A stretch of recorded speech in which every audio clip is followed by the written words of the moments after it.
Greetings, magical mavens. It's Afura here, the writing witch, and today we are going to be talking about gratitude and how we witches can use it to maximize our magic. So gratitude is not just a simple act of saying thank you. It's a powerful force that can help shift your perspective and transform your life in significant ways. As a witch, incorporating gratitude into your practice can help you unlock abundance, cultivate a deeper appreciation for the joys and blessings in your life, and create a positive energy that attracts more positivity. It can also help you get more in tune with your intuition, with the universe, and with your spirit guides. So in this video, we're going to be exploring the science behind gratitude, its impact on emotional healing and manifesting, and I'm going to provide a comprehensive guide on how to help you cultivate appreciation in your life in ways that actually fit your lifestyle and your interests, to experience more pleasure and fulfillment in your everyday life. So a quick note for returning viewers. Welcome back. So for this video, we're going to be doing something just a little bit different. Since you guys really seem to enjoy the home and garden vlogs that I started doing earlier this year, I want to follow through and show you guys what happened in the garden in the summer, which I didn't get to actually edit and post earlier on like a regular vlog due to having a death in my family and things just getting really crazy this year. So the footage in this video was recorded in June, and since the growing season is kind of already growing to a close, instead of doing a regular voiceover where I talk about what I did, I'm instead voicing it over with this Writing Witch podcast episode on gratitude. Because let's be real here, having gratitude for the little magical things in my garden and my home really is why I filmed this stuff in the first place. It's kind of my way of creatively expressing gratitude for the things in my life. So let's go ahead and get started. And while you're here, I will be so grateful for you if you decide to leave a like below and hit the alarm bell so that the next video doesn't get lost in your algorithm. So first things first, why does gratitude even matter?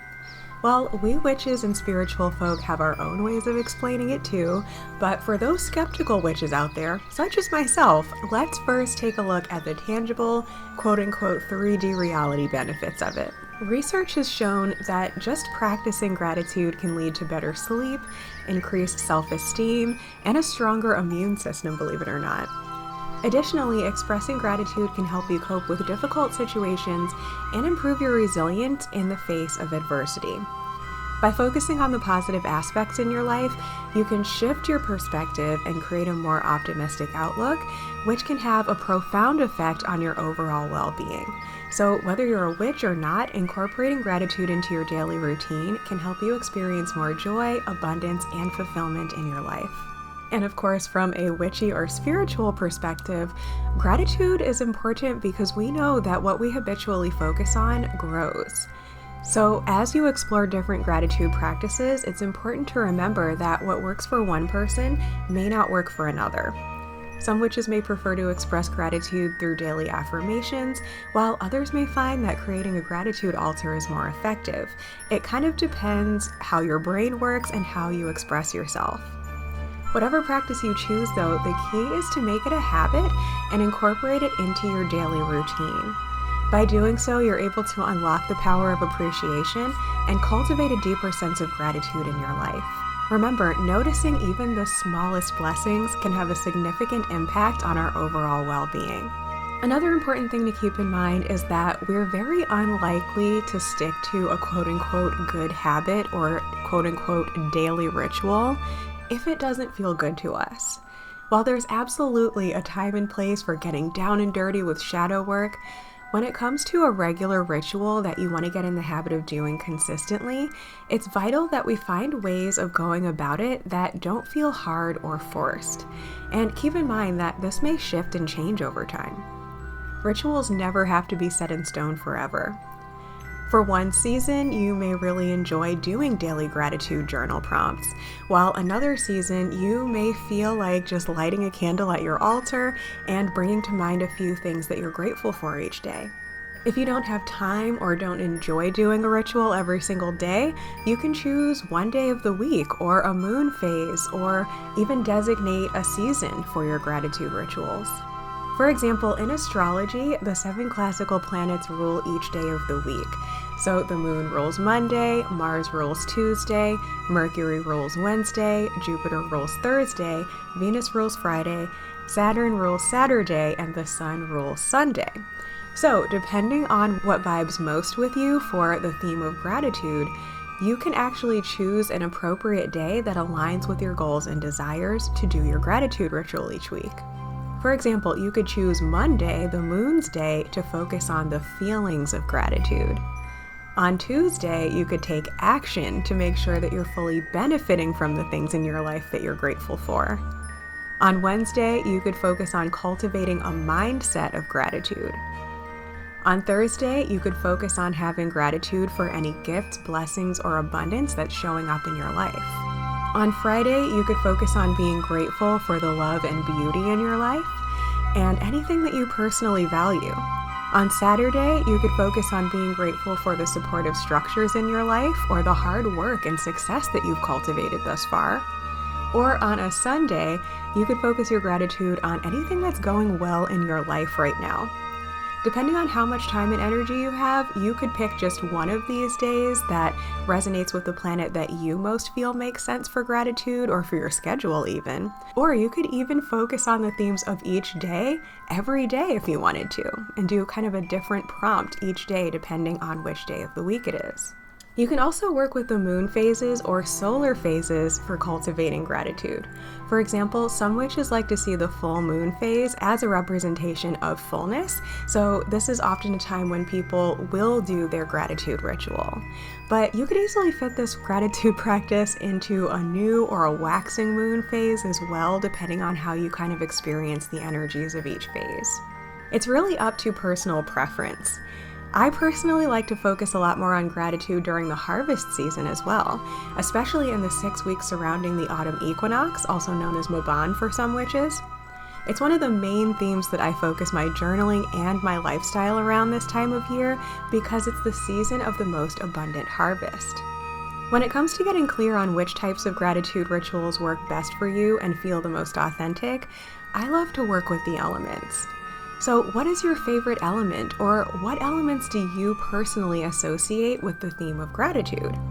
Crafting a ritual that either works directly with those elements or incorporates the esoteric themes of those elements can really help you get into the right energy to manifest an abundant life.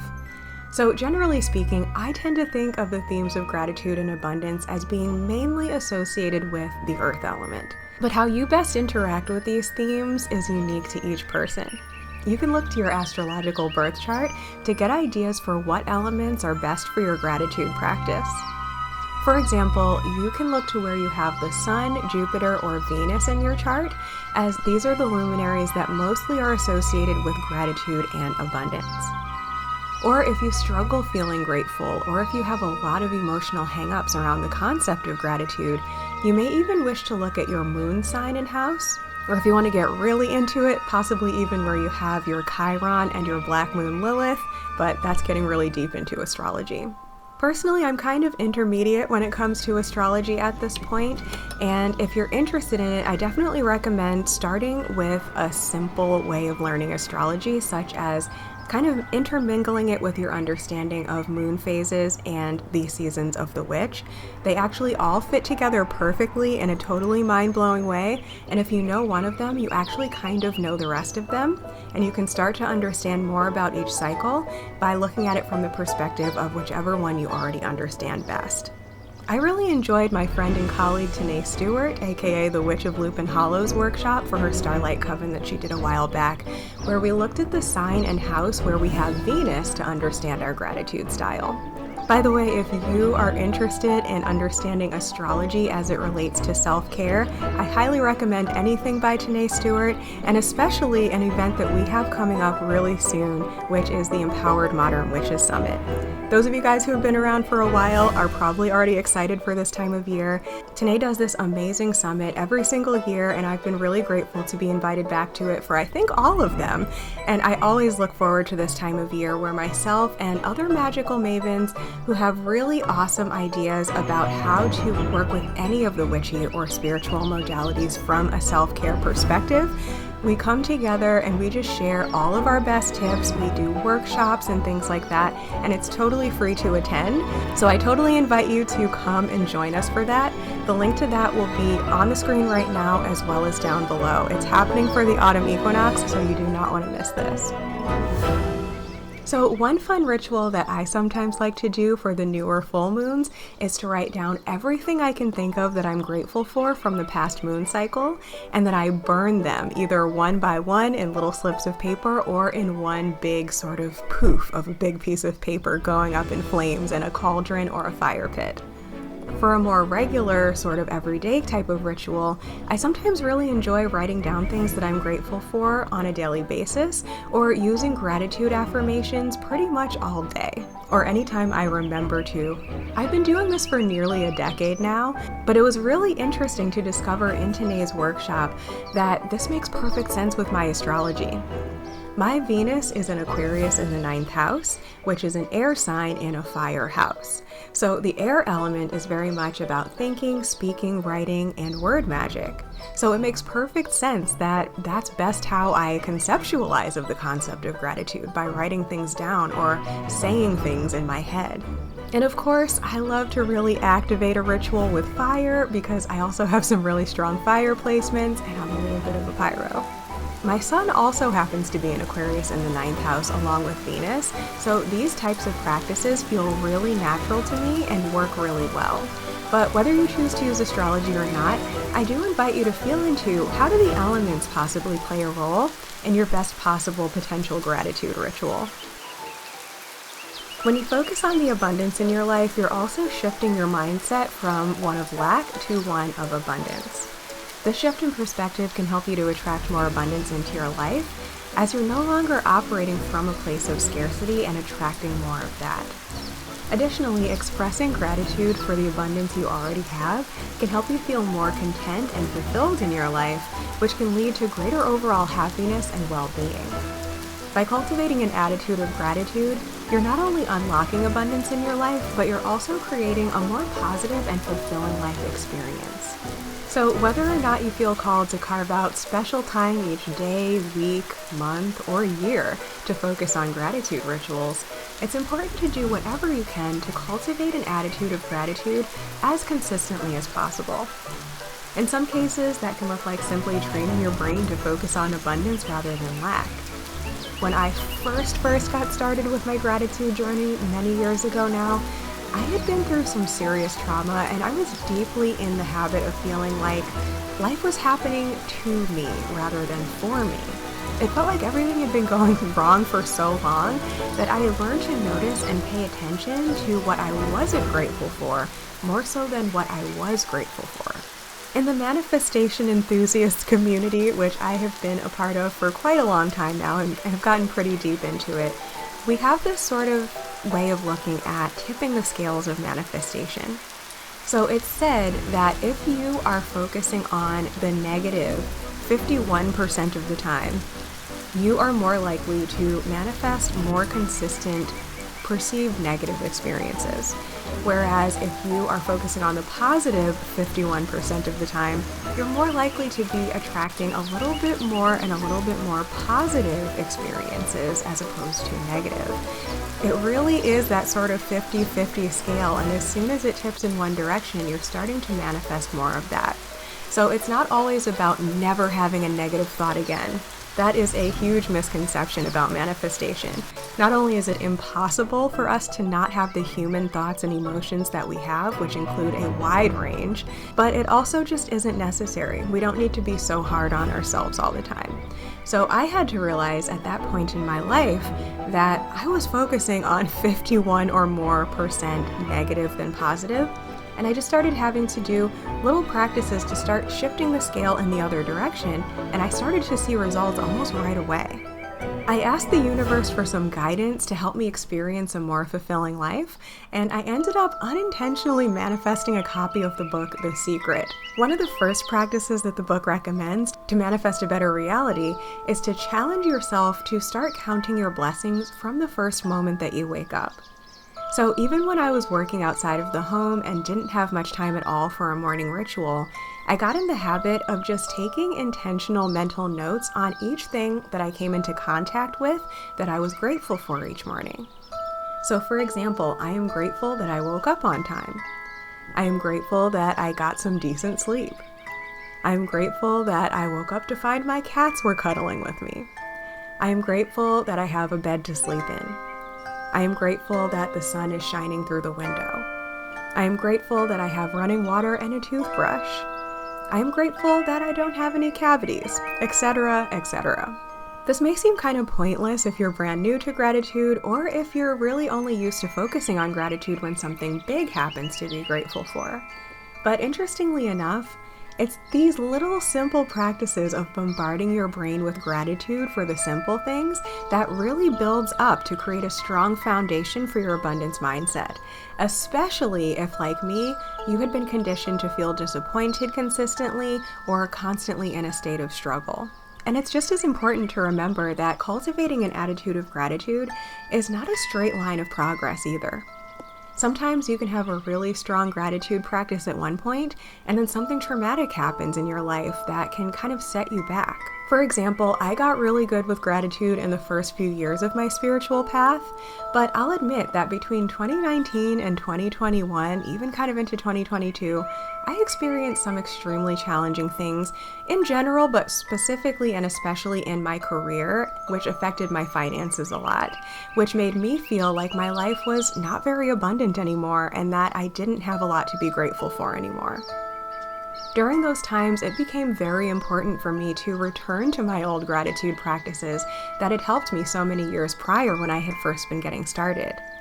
I had to do the shadow work of releasing the feelings of disappointment and victimhood that had started to build up, and to really get up close and personal with the seemingly simple things to be grateful for that were right in front of my face.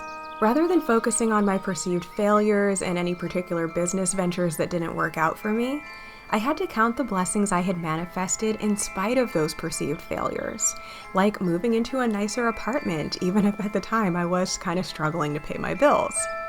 I had to remember that even though things were really hard, there were many things in my life that a younger version of myself would have been so grateful to have had in the past. And I had to get even better at seeing potential solutions rather than primarily seeing problems.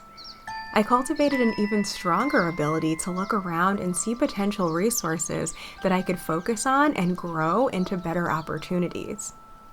This eventually allowed me to shift out of a business plan that wasn't working for me over to one that really plays to my natural gifts, talents, and desires. I even managed to go a level deeper with my gratitude mindset, realizing that it isn't just the physical things and external things that I could be grateful for. Even when the negative part of my brain wanted to tell me that I had nothing to physically show for any of my hard work, I learned to simply be grateful for myself, for the fact that I had even had the guts to try this big business idea that I had, whether or not it had failed. I chose to be grateful for everything that I learned on that venture, which I was sure I could use for something else in the future, even if that plan A had not worked. I chose to be grateful for the fact that I still desired to love myself and to be more abundant so that I could help others live a more abundant life as well. I remember to be grateful for my own dedication to living intuitively, to breaking the status quo, to thinking creatively, and to sharing my art with the world. For simply being who I am regardless of any outside circumstances. And I know now that that really difficult phase was actually a blessing in disguise. If you've been watching my YouTube videos this year, especially the vlogs, you know that I've lost a close family member this past spring.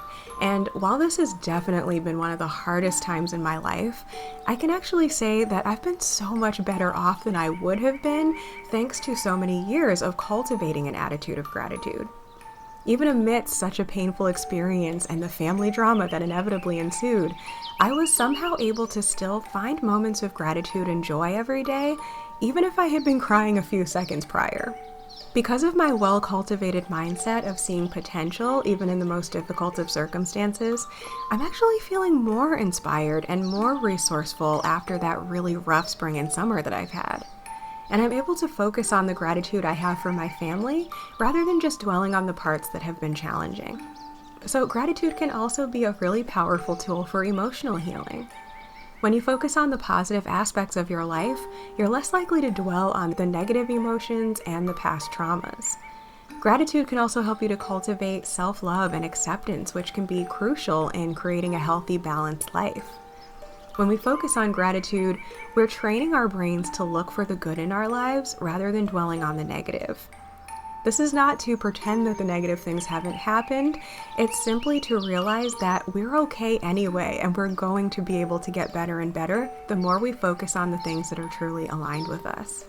It's about transforming our greatest perceived weaknesses into our greatest superpowers, which is one of my favorite mottos that I kind of made up several years ago. By looking at what could potentially be seen as a completely negative situation and looking at what we learned from it about ourselves, about the world, and using what we learned from it to help ourselves and others, pretty much anything can be kind of turned around into something to be grateful for without sugarcoating the fact that at the time it sucked. The shift in perspective can help us to release emotional baggage and create a more positive outlook on life. By cultivating gratitude, we can learn to love and accept ourselves more fully, and when we practice gratitude regularly, we're creating a foundation of positivity that can help us to navigate life's challenges with greater ease and resilience going forward. When we express gratitude for the blessings in our lives, we're also acknowledging the abundance that already exists within us and around us. This abundant mindset can help us to attract more positivity and abundance into our lives as we're operating from a place of gratitude and abundance rather than from a place of lack and scarcity. And remember, we always attract more of the way we're already thinking and feeling. By focusing on what we have and expressing gratitude for it, we're sending a powerful message to the universe that we're ready to receive more of what we desire. This can help us to manifest our desires more quickly and with greater ease as we're aligning our energy with the energy of abundance and manifestation. In recent years, I have seen this happen very obviously in my home especially. Now, when I first moved into my apartment at the end of 2018, I really only intended to stay for a year or two at most. I was on a career path at the time, as I mentioned, that seemed to be growing quickly, and I thought that I would be moving on and moving up within a very short time. So for that reason, I didn't really settle into the apartment or craft it into a home that really suited me for the first 2 years that I lived here. Because I kept telling myself it wasn't time yet because I wasn't planning on staying. Unfortunately, all that was really doing was what we call in the manifestation community pushing my success into the future. In other words, instead of actually making the most of where I was at and allowing myself to fully receive the benefits of it, I was instead holding off on really feeling at home until things in my external reality hopefully changed. The more I did this, the more stuck I began to feel until the pandemic hit and it became very clear that I wasn't going to be able to go anywhere for a while. I was kind of forced to just be in my apartment and couldn't get out as much to escape from it. I finally decided to make use of the space in a way that actually made it feel like it was a place that I wanted to be, in spite of its imperfections. I stopped telling myself that I'd start collecting houseplants when I had a place with good lighting, and I instead found gratitude for the few little windowsills that I have. I started learning about plants and discovering which ones I could keep alive in this less than ideal environment by learning as much as I could about them. I stopped telling myself it wasn't worth trying to do a garden on my east-facing patio that only gets morning light, and I instead started seeing what I could grow anyway. I stopped letting the noise and pollution of the 4 lanes of traffic in front of my building stop me from creating the best nature haven I possibly could using the space I had available. I stopped telling myself that it wasn't worth potentially losing some of my security deposit by nailing and drilling into the walls to really transform it into that art witch's gallery that I wanted it to be. And I finally started decorating the way I really wanted to. I stopped wasting energy on hating how tiny my kitchen was and started practicing my kitchen witchery anyway, learning about foods and herbs and cooking now instead of one day when I have the perfect cottage kitchen. Now I know a lot more about plants, and when I do have bigger windows and access to south-facing light, which you bet your butt my next place is going to now that I've learned about that, I know without a shadow of a doubt that when I am in those circumstances, I am going to be an epic plant mom. Now I have successfully grown food in a far from ideal garden space, and I now have the confidence to be a really successful gardener once I have a yard of my own. Now I have actually grown into a really great interior decorator, if I do say so myself, to a point where some of my viewers actually keep coming back to my channel specifically for the decorating videos. And I've gotten so passionate about it that I've started my own Witchy home decor shop online. This, and the little bit of ad revenue I get from the garden videos, are actually now adding to my potential income streams, and are actually, in a way, helping me to save for my ideal home, rather than just being ideas floating around in my head for one fine day in the future when everything is perfect. And this had only been possible because I was willing to look upon my domestic situation with more gratitude and with a more abundant mindset. This is all part of the manifestation process. Sometimes people manifest something that they're not really grateful for or haven't practiced cultivating gratitude for, and then when they get it, they realize they don't even want it, or it's overwhelming and they don't know how to handle it. Whereas if we start focusing on gratitude for the tiny little things in our present life that make us feel a little hint of what we want our life to look like in the future, we start to build and build upon those things. And the more we're grateful for them, the better and better we get at cultivating those things, so that by the time we do have that epic dream of ours, we'll be able to maintain it and be grateful for it once it's here. So as you can see, the power of gratitude cannot be understated. As a witch, incorporating gratitude into your practice can help you unlock abundance, cultivate appreciation, and transform your life in significant ways. Whether you choose to keep a gratitude journal, create a gratitude altar, or practice daily affirmations, the key is to make gratitude a part of your daily routine. By focusing on the blessings in your life, you're creating a positive energy that can help you manifest your desires and unlock the unlimited possibilities of the universe. Are you looking for a fun, magical way to amplify your attitude of gratitude as the harvest season approaches? If so, I would love to invite you to join the Writing Witch Coven over on Patreon. There, we're getting started with our early autumn seasonal living challenge, where I'd send you a physical and a digital copy of my beautifully designed autumn equinox season grimoire workbook pages, and you have the opportunity to share your responses with myself and other magical mavens in the group. Your page set includes a gorgeous cover page, information for your grimoire on how to embrace the most powerful seasonal energies for the autumn equinox, an intention setting ritual to help you get clear on your desired feelings for the season ahead so you can cultivate them in the present moment on a daily basis, and information on each of my favorite themes of the season, along with journal prompts for each one and space to write about your own experiences. And of course, gratitude is a big one of them. The other two are themes of preparation and balance, which we'll be going further into in the coven. It's not a coven in the traditional sense where we're all standing in a circle. It's really more just a descriptive term for a gathering place of like-minded witches. So group participation is recommended but never required. So whether you're looking to meet your new witchy besties, or if you just want to participate anonymously and do the journaling in your own private pages, the Writing Witch Coven is just what you're looking for. Patrons also get prompts and journal pages for the 4 moon phases and the lunar astrology associated with them each month, as well as sample paper packs and ephemera kits from the Writing Witch shop, all for a fraction of what you would be paying in my Etsy store. So to learn more and sign up, I invite you to check out the link that's on the screen now, which will also be linked down below. I hope this video has inspired you to incorporate or reincorporate gratitude into your practice and cultivate a deeper appreciation for the joys and blessings in your life. Has this video inspired you to get back into your practice or try something new? If so, I would love to hear your thoughts in the comments below. And I'd be so grateful if you could like this video to let the YouTube gods know that this is valuable content. And for more gratitude vibes for the fall season, I invite you to check out this video right here next. Thank you so much for being your magical self, and until next time, blessed be.